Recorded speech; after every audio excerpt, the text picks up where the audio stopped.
मेरा नाम निशांत गुप्ता, मैं कथक डांसर हूँ। मध्य प्रदेश में एक छोटा सा डिस्ट्रिक्ट है शहडोल, वहाँ से बिलोंग करता हूँ। दिल्ली तो आया कुछ और एम लेके था, सोचा था कि एग्रीकल्चर इंजीनियरिंग करूँगा क्योंकि 12th में बायो से था, पर कहते ना जो ऊपर वाले को मंजूर होता है। डांसर तो बचपन से था, पर सोचा नहीं था कि डांस को एज ए कैरियर चूज़ करूँगा। पर यहाँ आने के बाद थोड़ा समय मुझे सोचने का मिला कि क्या करना चाहिए मुझे लाइफ में। फिर जब मेरे पेरेंट्स ने मुझे सपोर्ट किया कि नहीं, आपको डांस करना चाहिए आपको, क्योंकि कहीं ना कहीं फैमिली बिजनेस था बेसिकली। और सभी ऐसा नहीं था कि मेरे भाई या सभी पढ़ाई में बहुत ज़्यादा हो रहे, सभी ने बिज़नेस ही ज्वाइन किया। तो मेरे पापा का एक वो था कि वो चाहते थे कि नहीं, आप पहले दूसरी फील्ड में आप ट्राई करो, उसमें अगर आप नहीं सक्सेस हो गए देन आप बिज़नेस तो है ही करने के लिए, तो कोई वो नहीं। तो इसमें बहुत बड़ा सपोर्ट मेरे फादर का रहा। मेरी गुरु हैं कुमारी शिखा खरे, जिनसे मैंने कथक सीखा और विधिवत सीखा। मतलब उन्होंने बहुत अच्छे से मुझे नृत्य सिखाया कि एक्चुअल डांस क्या है, किसे हम कथक कहते हैं। तो मैंने अपने गुरु से सीखा और बहुत ही अच्छे तरीके से सीखा। नेशनल स्कॉलरशिप मिली, फॉरेन गया, काफ़ी गोल्ड मेडलिस्ट हूँ कथक में। 2008 में मैंने गोल्ड मेडल जीता और अब धीरे धीरे चल रहा है। सारी उपलब्धियाँ कहते ना धीरे धीरे समय के साथ जुड़ रही हैं। अभी अपने आप को एज ए गुरु प्रूफ करने की कोशिश कर रहा हूँ। मेरे स्टूडेंट्स कॉम्पिटिशन्स में, प्रोग्राम्स में करते रहते हैं, जाते हैं और विन करते हैं, तब मुझे खुशी होती है कि क्योंकि मेरा एक मानना है कि स्टूडेंट अगर अच्छा करते हैं तो कहीं ना कहीं आपका नाम होता है, ये जायज़ सी बात है। तो ऐसे ही अगर मैं गोल्ड मेडलिस्ट हूँ, मैंने अच्छा काम किया या मैं फ़ॉरेन में इतने जगह गया या सब जगह शोज़ किया, तो कहीं ना कहीं इससे मेरे गुरु का नाम हुआ। तो यही एक प्रथा है जो चली आ रही है और मैंने गुरु शिष्य परंपरा में सीखा। कोशिश कर रहा हूँ उसी गुरु शिष्य परंपरा को मैं आगे पास ऑन करूँ। क्लासिकल फील्ड हमारी सिर्फ ऐसा नहीं है कि डांस ही सिखाती है। क्लासिकल फील्ड एक ऐसी है जो संस्कार भी सिखाती है, उसके साथ हर एक चीज़ इन्वॉल्व है, जो जिसको कहते हैं हम लोग के शास्त्रीय संगीत।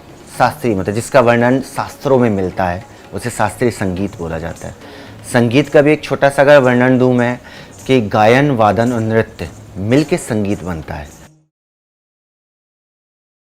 बहुत उतार चढ़ाव आए मेरी लाइफ में भी, मैंने फेस किए सारे, पर एम कभी भी ख़त्म नहीं हुआ। क्योंकि मेरा जो एम था कि मैं इतना घर सब कुछ छोड़ के मैं आज अगर यहाँ बैठा हूँ, कर रहा हूँ, तो कहीं ना कहीं मैं अपने आप को एज ए डांसर प्रूफ कर पाऊँ। जब आप सीखते हो तो आप सिर्फ सीखते हो, जब आप सिखाने लगते हो तो भी सीखने का प्रोसेस चलता रहता है। क्योंकि हम सिखाने लग जाते हैं तो वो समय ज़्यादा सीखना रहता है कि यार मैं कहीं कुछ गलत ना बताऊं कि अच्छा ये इस तरह से अप्लाई होता था। जब आप सिखाने लगते हो तो आप दूसरे एस्पेक्ट को ध्यान में रखते हो सिखाते समय।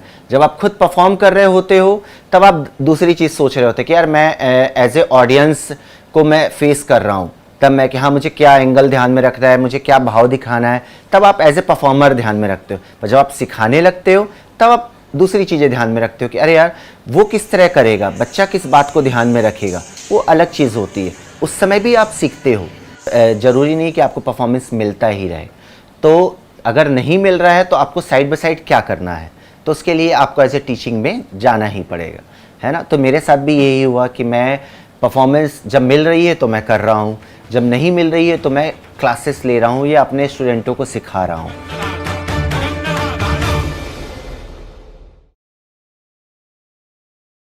जो पेरेंट्स ही सोचते हैं कि डांस में कैरियर नहीं है तो ये गलत सोचते हैं। सच है कि आज फिल्म इंडस्ट्री कितने लोग जो उसमें काम कर रहे हैं, as a choreographer, as a side actor, as a मतलब हर कोई कैमरामैन, कहीं ना कहीं हर कोई जुड़ा हुआ है और कितने सारे लोग जुड़े हैं। तो क्या वो काम नहीं कर रहे हैं?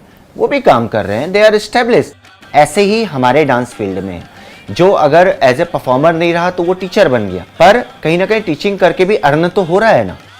मैं स्कूल में डांस टीचर हूँ, मैं सैलरी मुझे मिल रही है, मैं वहाँ पर सिर्फ अपने क्लासिकल को नहीं, मैं और भी बहुत सारे डांस फॉर्म सिखाता हूँ वहाँ। उसके अलावा मैं अपनी क्लासेस भी ले रहा हूँ, परफॉर्म भी कर रहा हूँ। मैंने तीनों एस्पेक्ट रखे हुए हैं।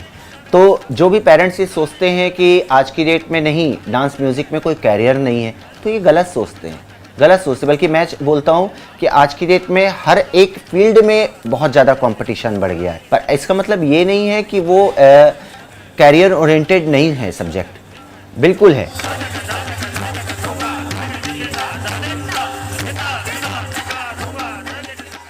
डांस मेरा हमेशा से एक पैशन था, बहुत मुझे डांस पसंद था। और मैं बहुत ज़्यादा, मेरे हमेशा फ्रेंड्स भी बोलते हैं कि सो लकी निशांत कि तुमने जो चूज़ किया तुम वही कर रहे हो। मतलब ठीक है, स्ट्रगल है, स्ट्रगल किस फील्ड में नहीं है, किस में नहीं है, हर फील्ड में स्ट्रगल है। ठीक है, आप बिना स्ट्रगल के अगर आदमी को बड़े आसानी से कोई चीज़ मिल जाती तो उसकी वैल्यू नहीं होती, मुझे लगता है। और मैं ये समझता हूँ कि ये एक जर्नी है जिसे मुझे पार करके ही जाना है वहाँ तक। तो अच्छा है कि मैं ये जर्नी फेस करते हुए जाऊँगा।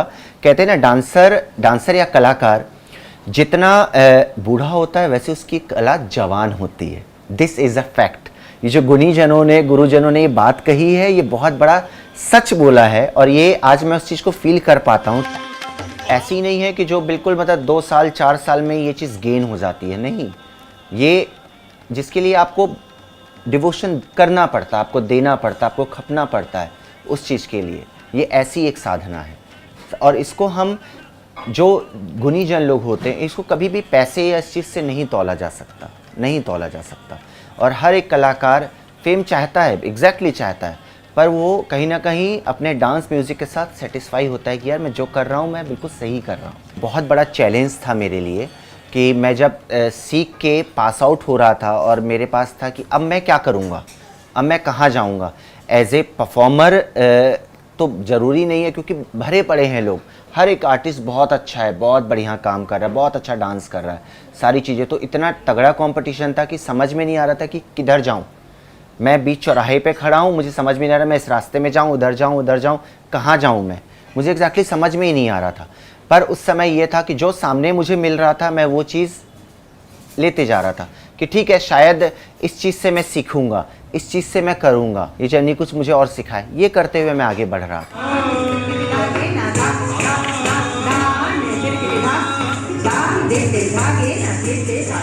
अगर मैं आज डांस कर रहा हूँ तो मेरे पेरेंट्स के अलावा मेरी वाइफ का बहुत बड़ा सपोर्ट रहा है। मैंने बहुत अच्छा कथक सीखा था, पर मैं उसको रख पाऊँगा क्योंकि मैं स्कूल में जॉब कर रहा था। स्कूल की जॉब अपने आप में बहुत हेक्टिक होती है, बहुत चैलेंजिंग होती है और धीरे धीरे वो बढ़ती ही जानी है ना। तो उसके साथ मैं नहीं रख पा रहा था क्योंकि 8 आवर्स मैं टीचिंग लाइन में करने के बाद आई एम टू टायर्ड उसके बाद। पर वाइफ ने मेरे बोला कि नहीं, आपने इस चीज़ के लिए तो नहीं सीखा ना। इतना अच्छा आज की डेट में मेल एज ए डांसर बहुत कम लोग हैं जो बहुत अच्छा डांस कर रहे हैं, बहुत अच्छे मूवमेंट्स और एक्सप्रेशन के साथ काम कर रहे हैं। हाँ, तो आप क्यों नहीं कंटिन्यू कर रहे हो, क्यों नहीं कर रहे हो। मैं एज ए वाइफ नहीं बोलूँगी, मैं एज ए डांसर बोलूँगी कि प्लीज़ आप कंटिन्यू करो। तुम्हें सोचना ही नहीं है कि तुम्हारा इसके अलावा कुछ और है, वो सोचना ही नहीं है। जो है वो इसी फील्ड में है, तुम्हें इसी में करना है।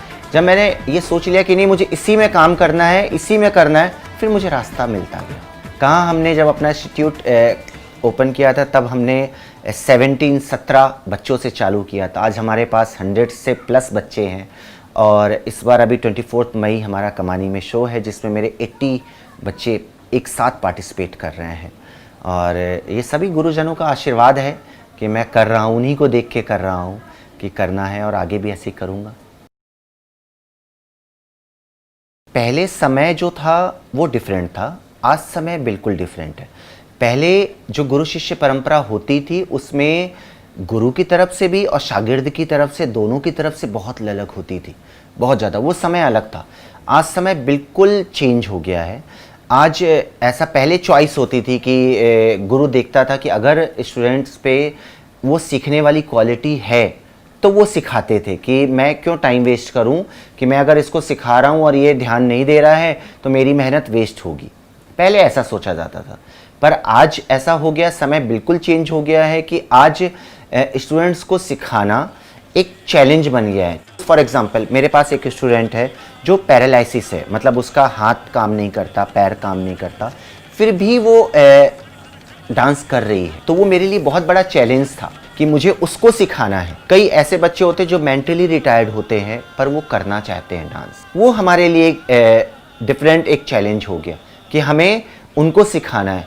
तो पहले गुरु अपने हिसाब से स्टूडेंट्स लेता था, पर आज समय जब कहते हैं ना हर कुछ ऐसा हो गया है कि हमें एक चैलेंज दूसरा भी है कि उस सिचुएशन पे भी अगर हम बच्चों को सिखा पा रहे हैं तो ये बहुत बड़ा चैलेंज है। जैसे मैंने अभी आपको फॉर एग्जांपल बताया कि मेरे स्टूडेंट पैरालिसिस है, वो हाफ उसका राइट हैंड काम नहीं करता, राइट लेग काम नहीं करता, फिर भी उसने अभी पार्टिसिपेट किया, परफॉर्म किया और वो सेकंड प्राइज़ जीती अभी 3-4 डेज बिफोर। और रंगरसिया महोत्सव में सोचिए, इज ए बिग चैलेंज, मतलब और मैंने उस पर बहुत मेहनत की, वो भी एक एस्पेक्ट है। और दूसरी चीज़, जैसे आप बोल रहे हैं कि आज की डेट में जो लोग यूट्यूब और इससे सीख रहे हैं, ये सीख पा रहे हैं, उनको सिर्फ फॉर ए टाइमिंग करना है, उनको सिर्फ थोड़े समय के लिए करना है तो ठीक है। जैसे कि हम यूट्यूब में देख रहे हैं या सारे आज की डेट में चैनल्स में आता है कि जैसे फास्ट फूड है कि भाई चलते फिरते करना है, उस तरह आप कर पा रहे हैं, ठीक है। क्योंकि ये इसलिए चालू हुआ है क्योंकि आज की डेट में टेक्नोलॉजी जो है एक्टिव हो गई है। पहले ऐसा समय नहीं था, आज है, तो लोगों को लगता है कि क्यों ना हम इस चीज़ को अवेल करें। पर हाँ, वो वाली बात नहीं आएगी जो गुरु शिष्य परंपरा में रह के जो सीखते थे, वो जो तालीम, मतलब तालीम वही कहलाते थे आज भी।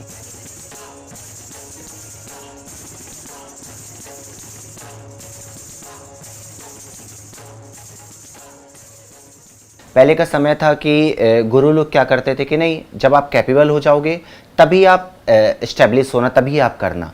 पर आज मैं क्या चाहता हूँ, मेरा अपनी सोच है कि मैं जब अभी से, आज से मैं उन बच्चों को कॉम्पिटिशन्स प्रोग्राम्स में भेजूँगा, तब जाके वो एक समय बाद उनको पहुँचेंगे, वो उन्हें रियलाइज़ होगा कि नहीं यार, मैंने ये कंपटीशन फेस किया है, मैंने ये सिचुएशन देखी है, तो मुझे इस तरह से करना है। ये मेरी अपनी सोच है। तो जिस तरह से आपने बोला, मुझे लगता है ये बेनिफिशियल है उनका जोड़ना, ताकि वो अच्छा रहेगा कि अगर वो जुड़ जाएंगे तो वो अपना बायो देख सकते हैं और दुनिया देखेगी कि ये लोग जुड़े हुए हैं इससे, तो ये चीज़ एक अच्छा है। फीमेल डोमिनेटिंग है, इसमें कोई दो राय नहीं, पर क्योंकि हमारे जो लेजेंड्स हैं वो कहीं ना कहीं मेल हैं। कुछ ऐसे कई फेमस गुरुज़ हैं, जैसे suppose Pandit Birju Maharaj ji, he is a male, Pandit Rajendra Gangani ji, he is a male. So कई ऐसे फेमस गुरुज़ हैं जो मेल हैं, फिर भी उसके बावजूद भी आज भी लोगों की सोच टेंडेंसी चेंज नहीं हो पाई है कि कथक डांस जो है वो मेल प्रधान डांस नहीं है, वो फीमेल प्रधान डांस है। क्योंकि डांस वर्ड आते ही क्लासिकल ना मोस्टली लोगों की छवि आ जाती है कि अरे ये ज़रूर फीमेल प्रधान डांस है ये, क्योंकि सारी वुमेंस ही करती हैं ऐसा, पर ऐसा नहीं है। तो कहीं ना कहीं ये चीज़ हमने फेस किया है, पर आज धीरे धीरे लोगों की टेंडेंसी चेंज हो रही है कि नहीं, मेल भी इक्वल है। वो तो होता ही है। देखिए, फीमेल एक बहुत बड़ा, जैसे गुरु लोग बोलते थे कि फीमेल्स तो फिर भी अगर सच के खड़ी हो जाएंगी तो 4 लोग उन्हें देखेंगे, पर मेल के पास तो ऐसा क्या है, कुछ भी नहीं। अगर वो अपनी एनर्जी या अपने डांस पे काम नहीं करेंगे तो उनके पास कोई शॉर्टकट नहीं है, उन्हें काम करना ही है, उन्हें मेहनत करनी ही है, ताकि ऑडियंस आपको देखे कि आप में क्या क्वालिटी है, कि वो आपको बैठ के आधा 1 घंटा वो आपको देख सके कि भैया इसमें ये क्वालिटी है, या ये भाव दिखा रहा है तो कितना अच्छा उस भाव को दिखा रहा है ना। तो ये बहुत बड़ा चैलेंज हो जाता है बहुत ज़्यादा मेल के लिए।